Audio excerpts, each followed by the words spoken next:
Hey everybody, hope all is well, hope all is well. So we are here today back at Let's Converse. It is definitely a conversation. So I am super excited that I actually have Mr. Jean-Baptiste CARELUS. CARELUS. He is here with us today and we're going to have a conversation to discuss his run, which is going to be taking place for District 1. But you know what? I always say that the best person to tell us a little bit about themselves and introduce themselves is their self, because you know yourself better than anybody else. So I hope so. tell us a little bit about yourself. Absolutely. I'm Jean-Baptiste CARELUS. I am a husband, father of three. I am a resident of West Hempstead. I volunteer as an EMT and a firefighter with the West Hempstead Fire Department. I've been a longtime resident of the town of Hempstead. I am running as a candidate for District 1 for the town of Hempstead. I've been, as I said, a longtime resident, and even most importantly, as we discussed the last time we talked, is that I'm a graduate of Hempstead High School, class of 1987, Tiger for Life, exactly. But that's me in a nutshell, as far as my personal activities and my family life goes. Okay, great. Well, we're going to dive right in because I know that you have a busy schedule, because I know what it's like to actually be running and Yes. you have to be everywhere for everybody, and your At the same time is time. very limited at the same exact time. Exactly. So I'm going to dive right into our questions. So one of the things that I want to find out about is that could you just tell us a little bit about the district that you're running for Absolutely. and the position so everybody could get an understanding, because I'm familiar with the fact that you're running for District 1. Tell us what areas is in District 1. Absolutely. So District 1 is comprised of West Hempstead, Hempstead, Uniondale, Roosevelt, and North Baldwin. And that change occurred. It wasn't always comprised of those five areas. That change occurred during the redistricting that just passed. Right. Prior to that, the district was Hempstead, Uniondale, Roosevelt, Freeport, and parts of Lakeview. Mm-hmm. But redistricting added West Hempstead and North Baldwin and took out Freeport and Lakeview. You said mentioned the position of council person as well, or Right. so Exactly. basically what a council person does. There's several parts to the job. They propose, debate, and vote on local laws and ordinances, such as parking and building ordinances, Mm-hmm. that sort of thing. The council oversees the budget and spending of the town of Hempstead. And of course, there's the usual constituent services where we hear constituent concerns and attempt to address them to the fullest extent, of course, that's possible. There's also a task of the economic and community development that we're responsible for, as well as supporting public safety. Okay. Let me just turn off my phone. Oh. I just heard it. Sorry about that. No problem. No problem. Last time it was mine. This time it was yours. Sorry. That's okay. So within District 1, I know that you just now talked about the position and everything like that. Just so people could kind of be familiar, how many people govern the town of Hempstead, so they could understand, what it is that you're about to, jump into if elected? Absolutely. So the town board is comprised of the supervisor, Mm-hmm. as well as six council people from District 1 out to District 6. Right. Each of us, my district in particular, I just mentioned, has about five hamlets and a village, incorporated village in it. The others, depending on the size, may have three hamlets and or villages. But overall, it's a board of seven, which is the supervisor and the six council members. Okay, great. So I know that as a ex village trustee, we are actually the largest village in the entire United States. So being that we're inside the town of Hempstead, Yes. how many people? Because we govern, when in my term we were governed over 70,000 people. Yes. So now within the town of Hempstead, how many people do you guys govern in Yeah. that position if elected? Absolutely. So within the town of Hempstead Mm-hmm. itself, there's approximately 800,000 or so residents. The exact number is closer to 780,000, Right. but around about 800,000 within the town of Hempstead. And yes, the village of Hempstead is the largest municipality within the town of Hempstead itself.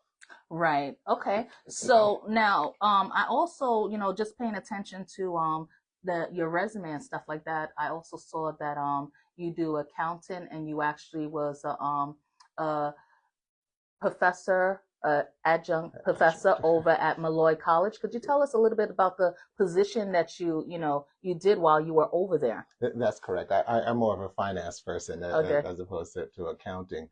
But the position of adjunct with Malloy dates back to 2018. Hmm. They have a requirement for their freshmen to take this business computer business application course.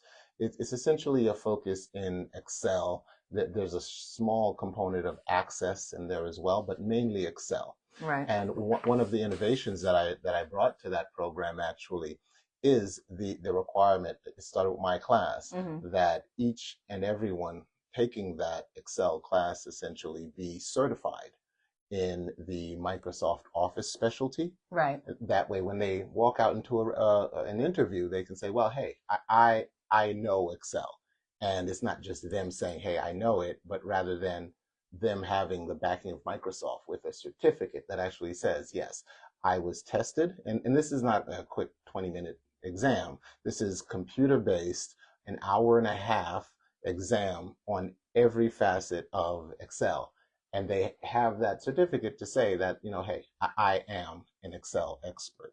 So that was in fact one of the innovations that I brought to that program, and they still run that requirement today for all of their freshmen in that program. Wow, that's amazing. See, when you work with young adults, because I used to teach nurses for over 20 years, um, and I know that it takes a lot of patience, and you always have to plan ahead to be Yes. prepared for whatever question might come your way. So I know that is definitely a good thing that you're familiar with, especially, stepping into politics. You never know what might happen or where you might be or what kind of questions. So you always got to plan ahead. And Oh, as a absolutely. professor, that's what we do, Yeah, right? it's the preparation, in fact, is more of the work than the actual time in front of the students. Because Exactly. you spend an hour and a half in front of the students, but you spent the entire week Right. preparing for that hour and a half. Right. Which, as you said, governing, you spend, a couple hours at a board meeting, but you're preparing that entire time because you have local ordinances that have to Hmm. be passed. You have an administrative calendar that has to be reviewed, all these other things, while also at the end taking constituent, speaking their concerns. Exactly. So I also know, before I move forward, one more thing. The fact that you're also a volunteer fireman, so thank you for your Yes, service as yes, I am. well. Yes. Tell us a little bit about that. So that's an actual funny story because I joined the West Hempstead Fire Department when I was 50 years old. Wow. Yeah, it was a bit of craziness. So I have three kids. Okay. The kids are all grown and out of the house, and I had a lot of free time on my hands. And you know how they send around the postcards. We want you to join. We want you to join. And for the very last time, one came. I'm like, okay, they must really need help. Right. And so I figured, you know what? Hey, I have free time. I'm relatively in good shape. I'll run in the fire, definitely. Well, like, why not? I'll go for it. So I call the fire department, and the secretary answers, and she says, "Oh, well, how old are you?" I said, "I'm 50." She said, "And you think you can pass fire training?" I said, "Yeah, I think so." She says, "Well, if you think so, you can, at the very worst, if you don't make it, at least you know." Right. But sure enough, I went through essentials, I went through primaries, I did all the training that's required, and I'm a firefighter now for 5 years. Okay, go 50. Hey, As there's as still well hope for us. as That's when I got in politics. as well as a volunteer EMT with the department as well. Okay, excellent. Well, thank you so much for your service. We greatly appreciate that. So, with some of the questions I wanted to ask you about, how do you feel about planning to represent the voices of all of the community? Well, that's the job. Hmm. It's not a job to represent some. It's the same thing with growing the local economy, right? Right. I mean, with economic development, it's not enough to concentrate on a few politically connected, constituents. You Right. have to plan and grow a local economy in ways that benefit everybody. so that everyone can feel a part of the progress, everyone can feel a part of the growth. That, in fact, is my big push, making sure that District 1 does not get left behind, and that we, in fact, participate in the growth and economic development of the town of Hempstead to a greater extent than we have in the past.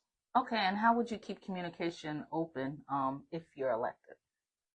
So one of the ideas I've seen while I've been campaigning is this idea of mobile office hours.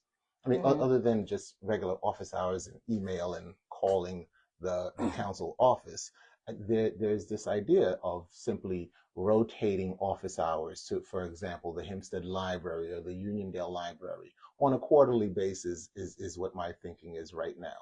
That way, the residents can get a chance, and this is mostly done after working hours. For Right. example, 7 to 8 p.m. at the Hempstead Library. Constituents can come in, they have their issues, and we can have a discussion to see how we can go about addressing those concerns that they have.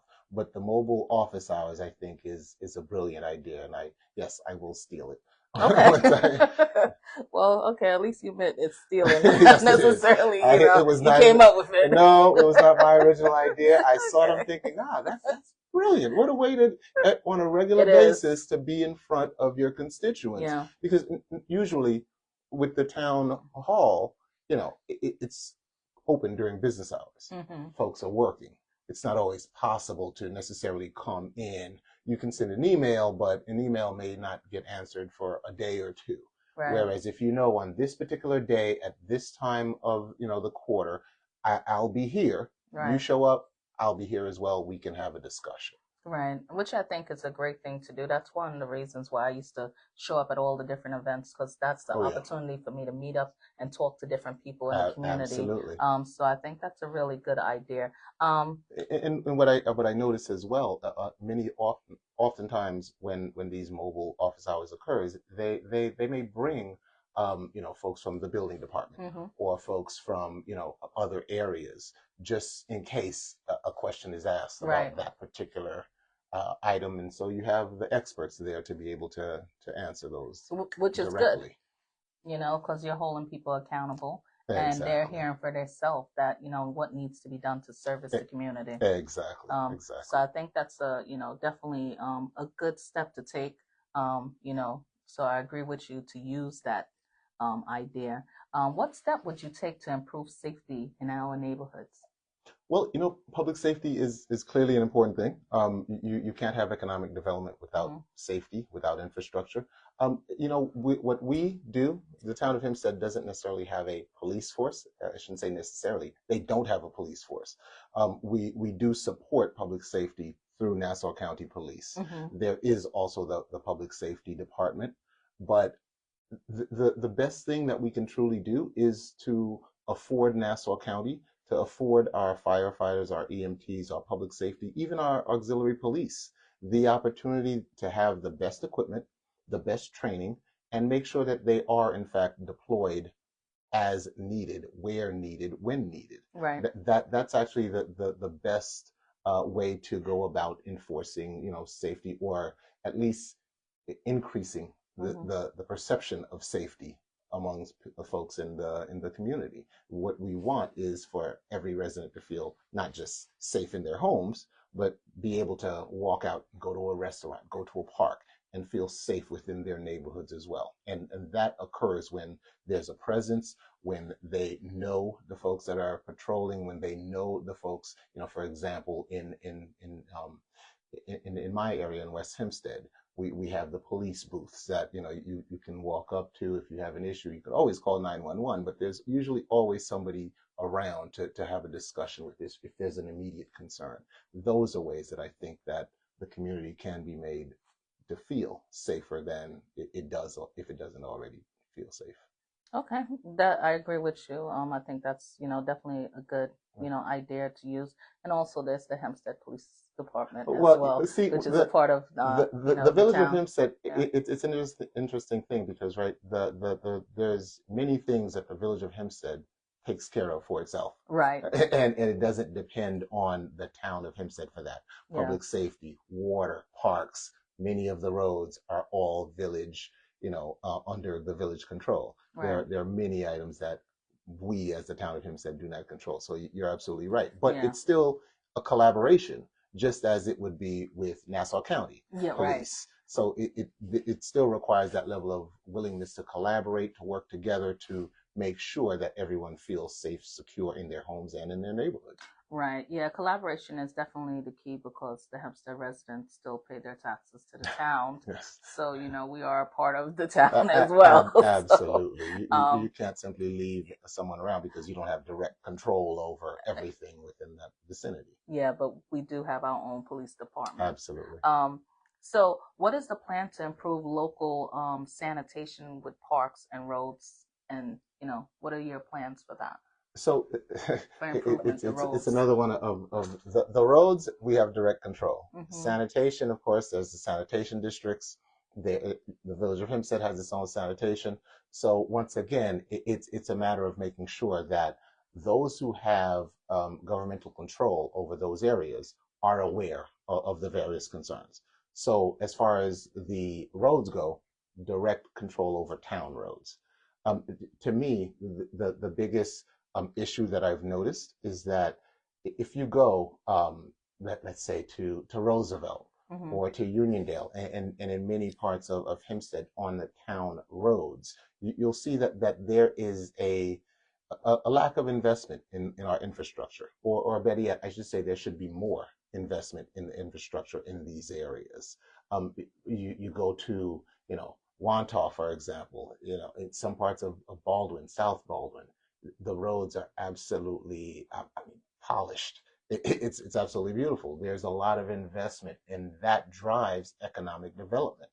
So the plan to me is to make sure that the supervisor, which he's so far voiced the concern that yes, there should be more investment, and while keeping our taxes under control. But given that he's acknowledged the need for the investment, I plan to work with the supervisor to make sure that Council District 1 is highly included within those, investments, whether they be roads, whether they be parks, whether they be, senior services. One example I think we discussed before was the example of St. Francis Street Park, which closed back in 2014. Right. There was a collaboration between Nassau County and the town of Hempstead to reopen the park. The residents within the vicinity of St. Francis Street Park collect, I believe, thousands of signatures to reopen the park. Mm-hmm. Well, Nassau County put forward its share of the cost, but somehow what occurred behind closed doors with the town of Hempstead, we don't know. The park is still closed. That means stuff like that, we truly need to understand, have the constituents know what occurred, how it occurred, and if it can't be done, why? Why can't this be done? And especially if they see it being done elsewhere, they need to truly understand if there's investment to be made, why can't it be made in District 1 as well? If there's a park improvement to be had, why can't we also have the improvement in District 1? So we need to be vigilant to make sure that all the investments, all the infrastructure that is available to District 1, in fact, is given to District 1, given the amount of taxes that we pay on a regular basis. Right. One of the things that I find when it comes to the funding is that we have to follow the money. Yeah, and we have to make sure that the money gets to us because specifically where it needs right, to. Yeah, exactly. Sometimes it's utilized in other places before actually being used in the neighborhood that it's actually supposed to be distributed to, or you're put in the back burner to say, okay, we could fix their roads later on and we'll focus on these roads instead. So it's about following the money and having accountability to make sure that it's actually done when it's supposed to. Absolutely. And that money is spent because you can't get more if you're not spending it. Absolutely. And, you should spend it where it's supposed to be. Well, on that note, I mean, my background in public finance mm-hmm. is a perfect training ground for this sort of concern, because if you don't fully, by the way, I have over 20 years, yep. 2 decades plus in financial services, where I've gained experience in financial analysis mm-hmm. and other requirements. I started my career at Standard & Poor's. which was in public finance itself. Right. So you do have to have a good understanding of finance Right. to be able to follow the money, so Follow to the speak. money. If you're Yes. not familiar with a balance sheet or any sort of finance, it'll be very hard. You'll hear lots of candidates say, yes, I'm going to give you this, I'm going to give you that, yes, everyone can say that they will give you, but when it comes down to it, is it prudent? Is it possible? Will it impact us negatively in the future? You have to weigh the needs for the highest level of investment Absolutely. with the need to maintain fiscal responsibility. Right. Exactly. So you have to hold people accountable, Absolutely. for that money, and make sure it's distributed. Yes, especially since we pay the highest level of taxes That in we District do. 1, according to News 12. We do. We pay the highest amount, and it would be nice if at least you're getting what your money is paying for. Exactly. And We you should need be to able to demand our see fair it. share. Yeah, you have to see it, and that's what you got Absolutely. to do. Demand your fair share and make sure it's where it's supposed to be, and not put other Absolutely. places.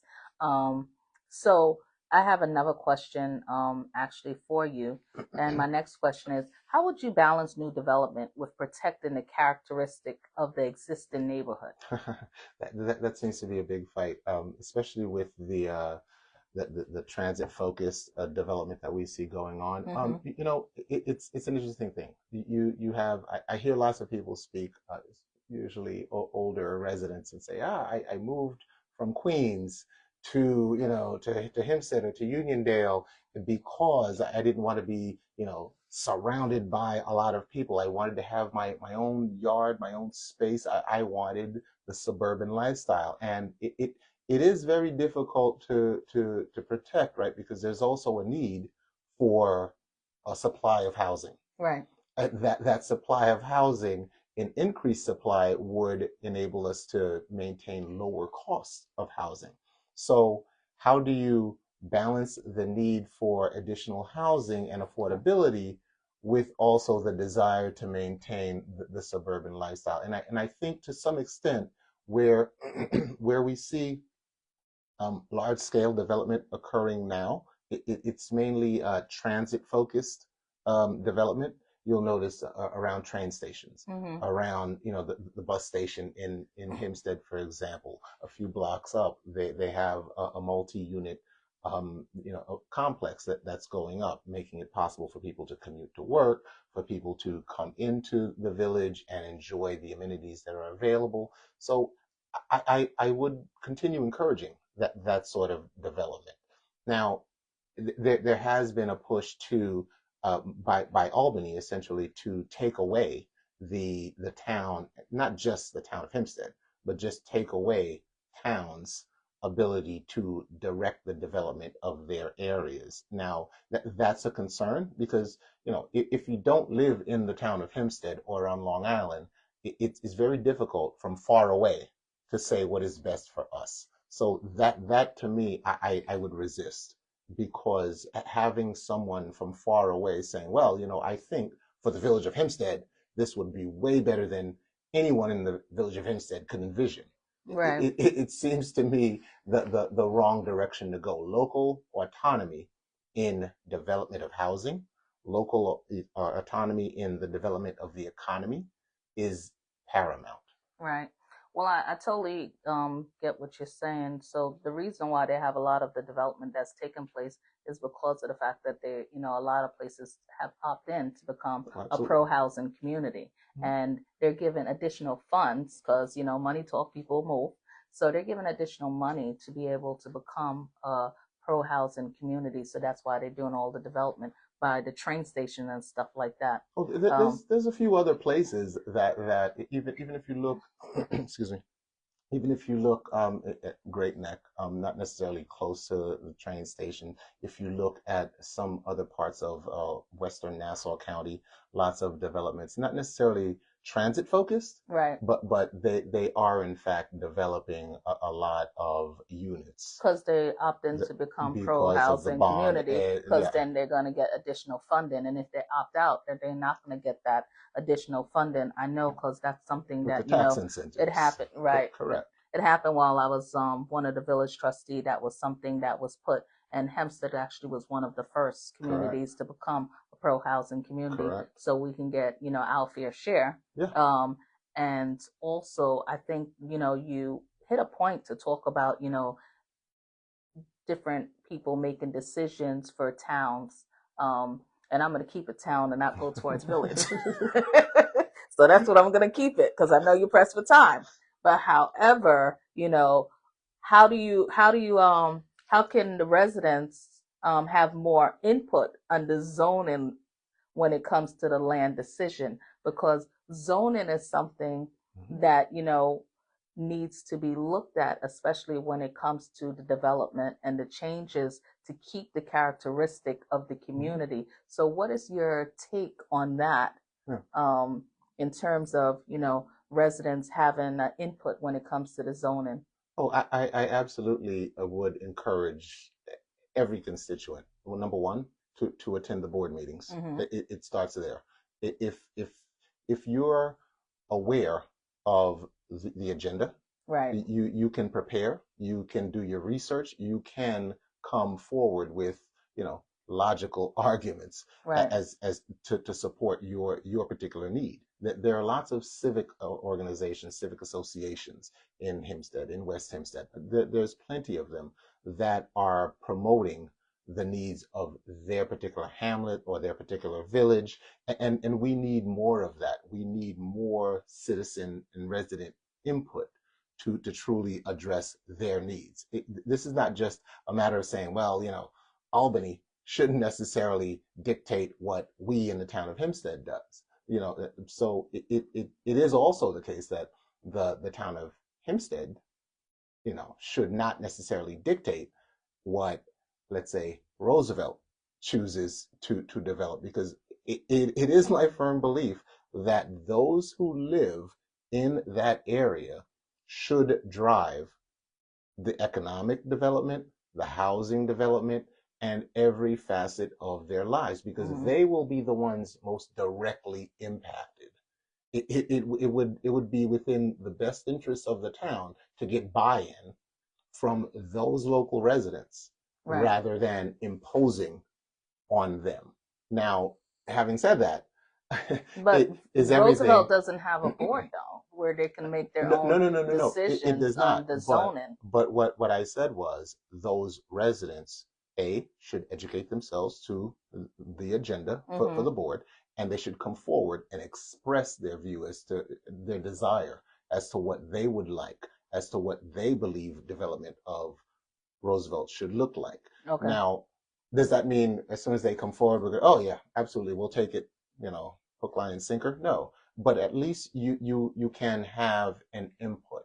That's my point. That the board is there to pass ordinances, but the citizens of that area should be able to say, hey, here's what the Chamber of Commerce is working on. Here's what the civic associations, in conjunction with the Chamber of Commerce, is working on, and here's how we believe you can best benefit us. Okay. So it's more of us, the residents, telling the board this is our desired outcome, and the board finding a way where it is indeed possible to make that desired outcome come to be. Okay. Now, is it always possible to have it work that smoothly as I just described it? No, it's not always possible. There are always an ordinance here or a requirement there that may hinder that sort of interaction. But ideally, that's how it should work. Okay, so pretty much them making a proposal with their plans and their architectural design to then Absolutely. decide, okay, these are things that we want to see, and given the opportunity to perhaps put it forth where it could become a reality. Or even if a developer comes forward and says, hey, I own this property, I want to develop it to this, Right. whatever this may be. I mean, community input is a very important thing. I agree. Because I think so. especially if the property is here and my house is located right next to it, I think I deserve the opportunity to express my view, pro or con, right, about that development or redevelopment. So community input is always the best thing. Not that the Hempstead Town Board will say we're going to do this. If investors come forward and they say they want, community input is required. If the board says we would like to see, community input should also be required. I agree. I think that as a politician, you should always be open-minded to hear your residents and to understand, their perspective and see if it's a possibility. And if not, then you could always say, hey, perhaps we could try it this way instead of this way and see how it could work for the good of all of us. Well, that in fact is the job. Yeah. That in fact is the job of a councilman. I have my ideas of what I would like to see, right? But the person, I live in West Hempstead. Mm-hmm. The person living in Uniondale also have their ideas. The Uniondale constituents also have, in collaboration, have their ideas of what they would like to see. It is my job to take all of those ideas and arrive at something that is acceptable to everybody. Okay. I think that is very good. So I have another question. So this particular question is that what kind of programs would you support for children and youth in the community? So there's lots of organizations like yours that provide summer camps. I've seen a lot of your videos where the youngsters are going out to Kennedy Park for the pool and that sort of thing. We really ought to encourage that sort of service, broadly speaking, right. Because especially during the summertime, parents are working. In the wintertime, it's slightly easier because school is in session. Right. The urgency of childcare, the urgency of camp is not quite as strong as it is during the summertime. So I especially like to focus on that because there are lots of working parents out there that need the extra support.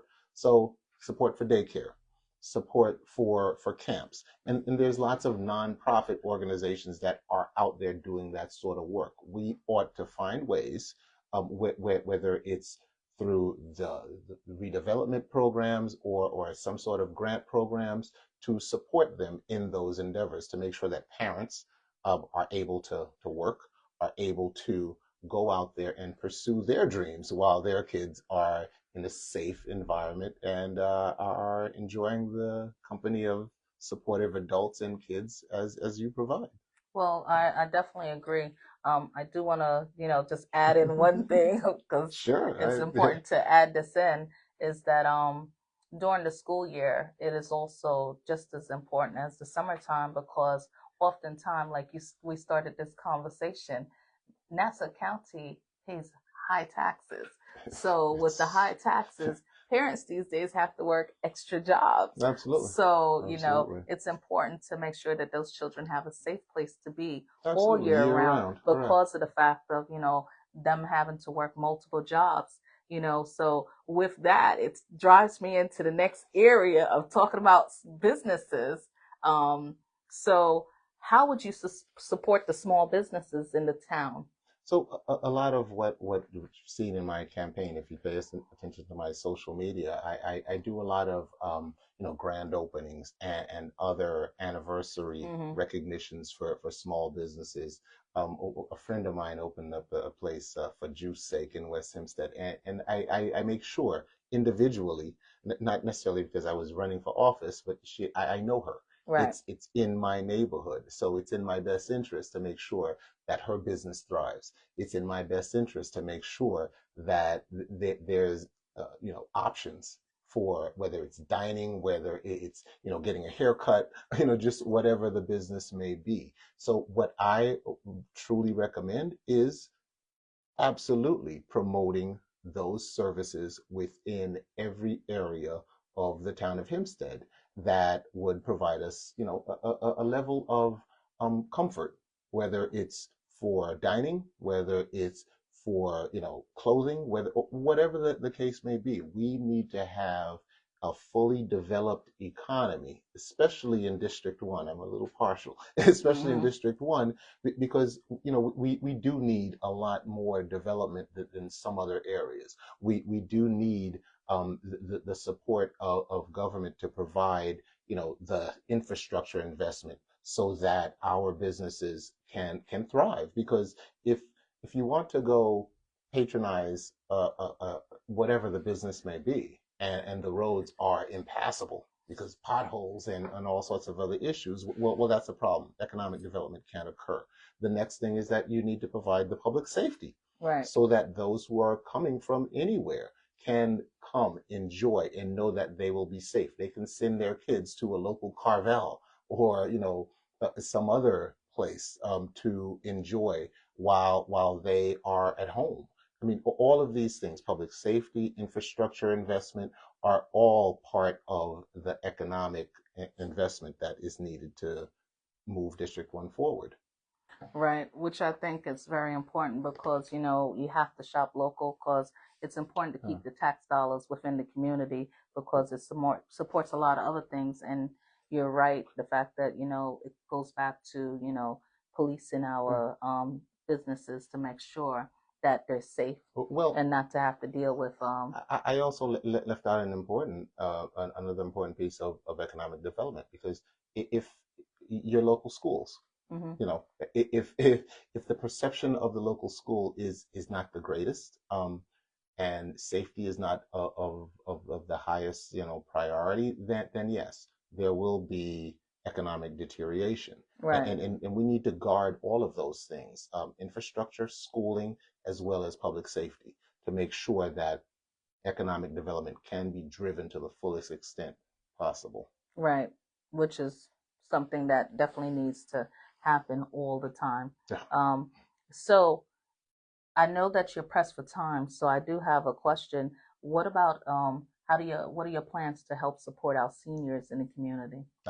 So you mentioned this as well. So the senior community, given that many of them, of course, are on fixed incomes, there are multiple programs that are available within the town. For example, the senior enrichment program Mm-hmm. down at Lido Beach. But there is, in fact, a layer of programs either through the state, the county, the village, the town of Hempstead, all of which seniors can take advantage of. There's a STAR program, there's an enhanced STAR program. So we need to keep all of those programs in place, if not improve upon them, to make living in the town of Hempstead even more affordable for our seniors. Our seniors have given up a lot to raise us, Yeah, this is true. and making sure that we are in fact taken care of, and as they age, we need to return the favor and make sure that they too are secure and that they feel valued and that they can live, especially if they're still in the home that they purchased, that they can still live in those homes while being able to eat 3 meals a day rather than having to choose between, rent or something else. Mm-hmm. We need to find a way to make sure that our seniors are able to afford where we are. And by being fiscally responsible, um, eliminating wasteful spending wherever we can find it, we can keep down our tax rates, and hopefully that too can help them move forward on top of the exemptions that they may be eligible for. And of course, they have exemptions are available. So there's a bit of training that may need to occur too for the seniors to be able to fully take advantage Mm-hmm. of these services. Okay. So with that being said, I do have another question. Um, in terms of the overcrowded housing, the having to deal with the cones in the streets, those are some major issues that are happening, overcrowded homes and the cones, because being that you're governing certain communities, those are some of the big things that we deal with every single day. Yeah, in fact, so I get it. There are. I passed one after after I spoke to you, and we talked about the cones. As I'm heading back home, I turn the corner and I see 4 cones I move the directly cones. directly. I'm never gonna lie. If you see the cones moved, just know that I moved it. It was Okay, I paid my Tariana. taxes. It was I Tariana. moved the cones. It wasn't me. But that's the interesting thing, that I get it. Part of the problem is that in many instances, in a home that was built for a single family, Mm-hmm. you have multiple families. Right. And where there are multiple families, there may also be multiple vehicles. The town of Hempstead, I've seen many complaints about this. Has the duty to make sure that the housing in the town of Hempstead is not being abused. But Right. we also need to make sure that transit focused development does occur, so that when we say, okay, you can't have three families living in a single family house, we have to make sure that there's a supply for these folks to move into. And then we can enforce, the building codes. But the codes are a bit of an issue. The homeowner doesn't have a legal right to necessarily say you can't park here. I mean, the town does, put in parking restrictions, let's say for the handicap. That you can't break that law. Definitely But for a not. homeowner to simply come along and put out cones and say, "Hey, you can't park here," it's not a very neighborly thing to do. Right. But part of that problem arises, as I said, because of overcrowding. We need to find a way to ease the overcrowding in our housing. And hopefully, I'm not sure that takes care of all the problems, but hopefully that starts us down the path of easing the need for homeowners to put out cones in front of their house to protect parking space. Right. Which, I think that one of the things they can actually do How about that? is to actually have, the neighborhood aides to go around, Mhm. after hours when the parking situation is occurring Mhm. and the blocking and stuff like that. That makes it a lot easier because you have people parking on their lawn and stuff like that. First of There's all, it doesn't even look that great no. when you see people Yeah, parking on their lawn.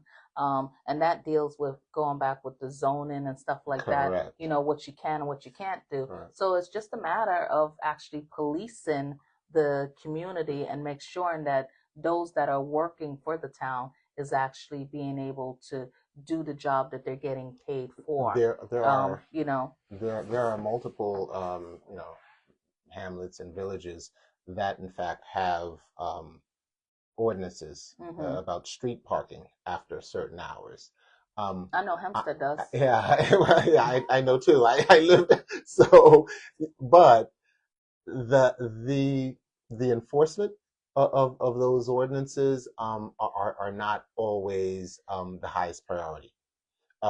Oftentimes, what you'll find is that while you may complain that there's no additional parking available, and the next night here comes a parking enforcement officer to give you a ticket when in fact there's 50 cars at this one residence. So there has to first be the availability of housing to ease the burden on that block, especially in that neighborhood.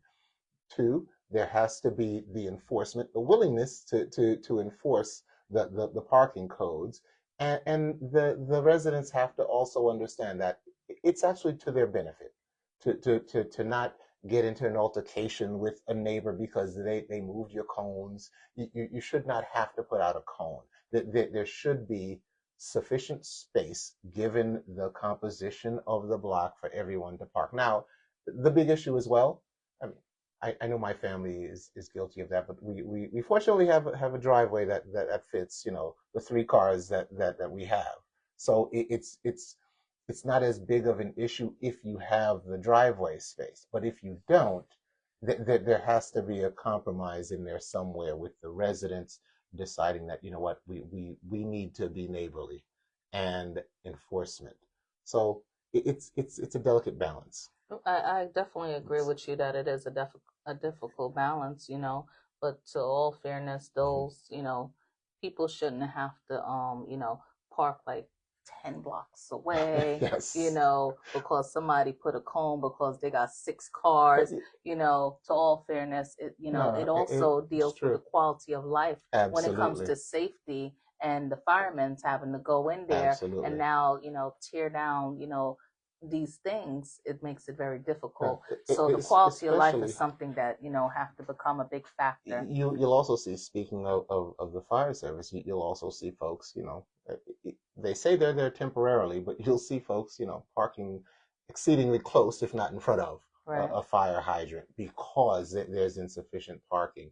there's all sorts of issues that stem from the overcrowding of housing. And I keep harping on that because that is in fact where the majority of that issue stem from. Right. If there was sufficient housing, if there was sufficient space for everyone to spread out, you wouldn't necessarily have the need for one neighbor to put out cones and anger everyone else. Right. Well, talking about, people parking and everything like that, and I know we also need to just kind of, discuss, like, in terms of discuss what about the immigration and, and ICE? How do you take on that, being a town person? Because the community that, is District 1 have a high population of Hispanic people. And what are your thoughts in terms of, ICE coming into the community and stuff like that? So it doesn't just have a high, population of Hispanics. There are lots of Haitians. Oh, I'm Haitian. I'm Guyanese. Yeah. So but they tend to target out Hispanic for some reason. There's several groups of folks in the community who are not native born. Right. The town of Hempstead has no role in enforcement of immigration policy. To the extent that we don't have a police service. So Nassau County is the police service. The village of Hempstead has their own police service as well. So as I mentioned, we don't control Nassau County's decisions as to what their police do. We don't control the village of Hempstead as to what their police do. Now, as a Haitian, is it?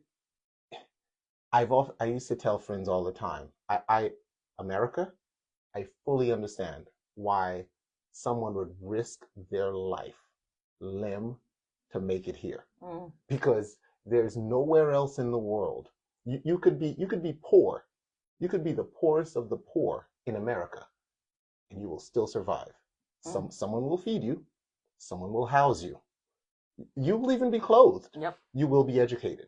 Only in America does that happen. Very few places can you go, which is why my parents brought us here in 1977, because my mom had this vision that if she can get us to America, that will be the meal ticket for the rest of the family, for the rest of her generations. So I fully understand why folks would risk life and limb to come here.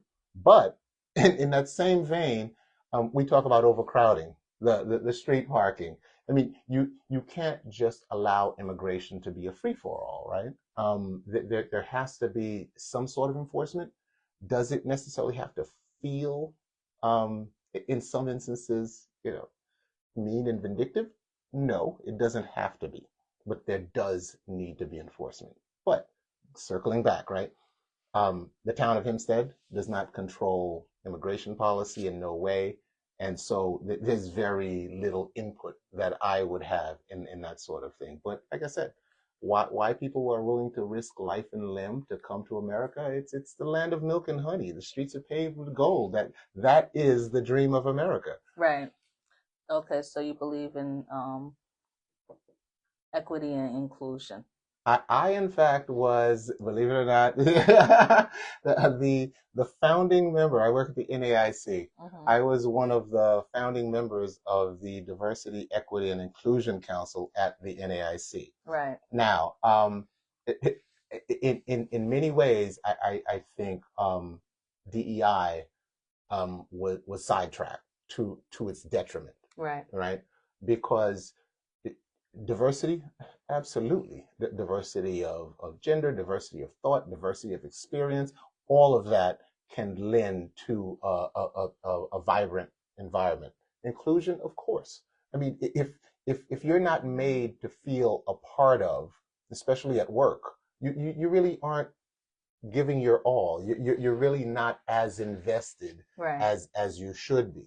Now, the equity portion is where I think a lot of sidetracking occurred. I think we can achieve diversity and inclusion without demeaning, without making others feel excluded, if that makes any sense. There are many instances where I remember seeing this diagram of a baseball game occurring, and there's a wooden blockade fence, and there's three people watching the game. There's a very tall guy, a medium tall guy, and a short guy. Right. Clearly, the short guy can't see over the blockade fence. The medium guy could barely get he has to stand on his toes to see. The tall guy had no issue. He's able to see over the fence. And the solution, according to this cartoon, this sketch, was to give three, blocks to the very short guy so he can get over the fence to see, give 2 blocks to the medium guy so he can reach and see, and give nothing to the tall guy. Right. There's a different solution. Get rid of the wooden stockade fence. Get a chain link fence everyone can see. Right. Solution done. That way, you don't have to make everyone feel as if, oh, well, this person's getting something extra. This one No, got 2, that one got 1. Exactly, and I got nothing. No, Right. There's an easy solution to that. Get rid of the solid wooden fence, because that is an impediment to everyone achieving success, achieving happiness of watching this baseball game. Exactly. Get a chain link fence. That too will protect them better than the stockade fence, and they can enjoy the game. Yeah, and nobody felt like they got less. No one more. was cheated. Exactly. I agree. So there are some facets of it, I think, that went wrong. But as I said, I was one of the founding council members of the DEI Council at the NAIC. So yeah, am I for diversity? Absolutely. Am I for inclusion? Absolutely. Equity sometimes gives people the impression that they're being shortchanged or otherwise, and that definitely should not happen. Right. Everybody should feel included. Absolutely. Everyone should feel like they have a seat at the table. Absolutely. And if you don't have a seat at the table, bring your own. Exactly. Create a new table and get yourself some That's chairs, and soon people will come to your table. Exactly. Well, with that being said, I do have another question, because I know that there is a huge discussion, and I wouldn't be myself if I did not ask about this question No. of the no-show job that's happening with our past town supervisor. So, what are your thoughts on that? So this is campaign season. It is. There are lots of accusations flying around. I don't have any personal knowledge of any arrangement of any sort. Right. My simple view is that I talked about wasteful spending before. Where there is wasteful spending that's not in the public interest, it should be eliminated. Right. If there is such a thing as a no-show job that exists or will exist, or what it did exist, hopefully it's gone. But during political season, folks to say that, well, the other side is corrupt, is somewhat expected. To the extent that no-show jobs exist, they should be eliminated. Right. That's my simple view. Okay.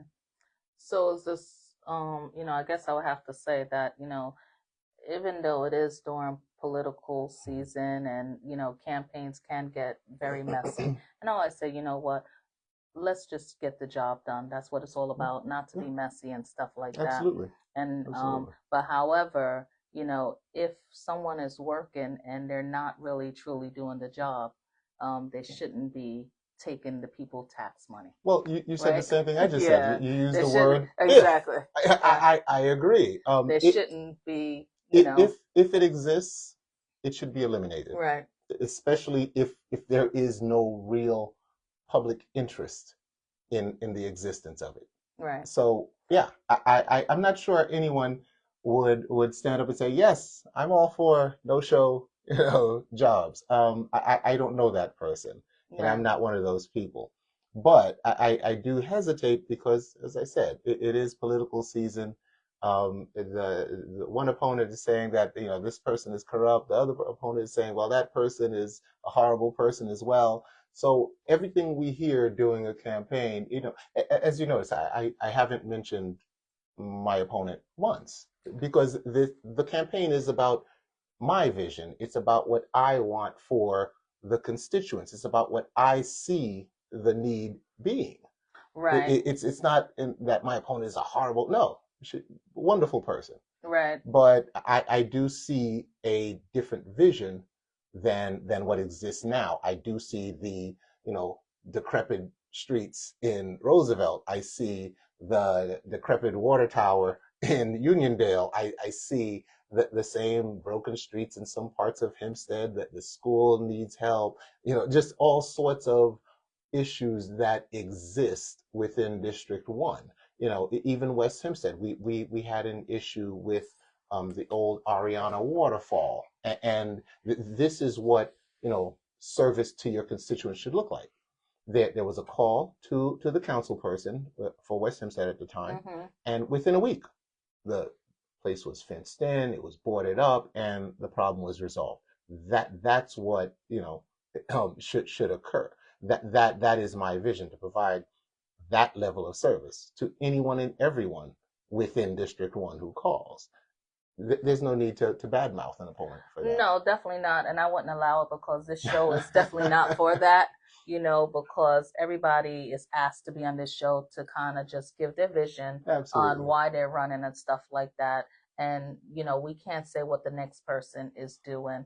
And if those phone calls weren't made for those things to be fixed, and people didn't do their jobs and stuff like that. Yeah. So we can't say that. So, this podcast is based on just providing people information so that they know who they want to vote for, and just to hear, what, that person is going to bring to the table. That's what this is all about. And that's what this table is about, not to bash nobody, because I will not let it happen, and not under my watch. And that's why I showed up, because I've seen your show plenty of times, and I'm like, you know what? She's not about gotcha questions. She's not about, making anyone look bad. I mean, if you don't have an answer, you don't have an answer. Exactly. And I believe you don't know none of these questions that was asked. And I believe that, as I said to you before, if you don't know my answer, if you don't know the answer, just say you don't know the answer. That's it. And I think that's a fair thing to do, because, everybody deserves to be heard. Absolutely. Everybody deserves a shot. And you never know unless you bring somebody to the table to say, let's have a discussion, because there's questions that people want to know about you. Absolutely. And these are the questions that they wanted to know. So how would they know if nobody ever reached out to say, hey, let me tell you, you reached out to me, and I'm glad that you took the opportunity to come in. Thank you. So what I am going to say is that, tell us when the election is, so we know what we need to do when the time comes. So early voting starts October 25th. And yes, thank you. Early voting does start October 25th.